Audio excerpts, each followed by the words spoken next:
There's something undeniably charming about the 1969 Triumph Spitfire MKIII. It's a car that takes us back to an era when driving was more than just a means to get from point A to point B, it was an experience. On the roads of Britain and across the Atlantic in the States, the Spitfire carved out a niche for itself as an accessible sports car that looked like a mini exotic and drove with a spirit larger than its modest engine would suggest. Today on Heavy Duty, we're taking a deep dive into this classic British roadster that stole hearts with its style, simplicity, and soul.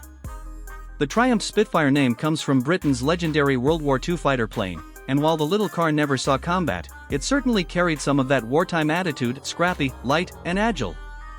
The MKIII, released in 1967 and continuing through 1970, was the third iteration of this model and arguably one of the most beloved in the Spitfire family.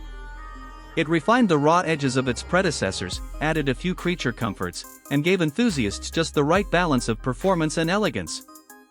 First impressions matter, and the 1969 Spitfire MKIII makes a bold one. It's the kind of car that makes you smile just looking at it. The proportions are almost toy-like, but in the best way possible.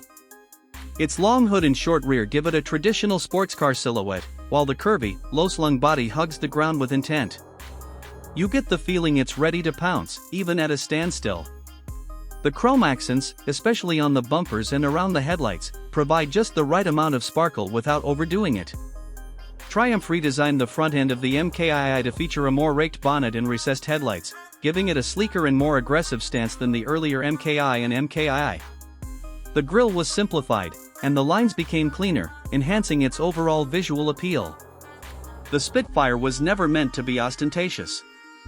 Instead, it leaned into the minimalist design philosophy, which is why its look has aged so well. The wheels were classic 13-inch Steelies, often with chrome hubcaps that gleamed in the sun. And of course, being a convertible, the MKII came standard with a soft top that could be folded down with ease. Top down, the car's personality really shines through. It becomes less of a machine and more of a statement: freedom, youth, and the thrill of the open road.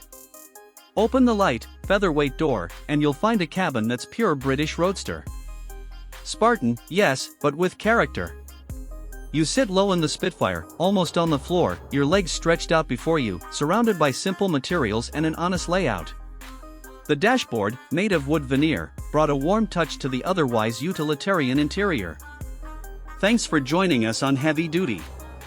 If you enjoyed this journey through time with the 1969 Triumph Spitfire MKIII, don't forget to like, subscribe, and drop a comment below. What's your favorite classic roadster? Until next time.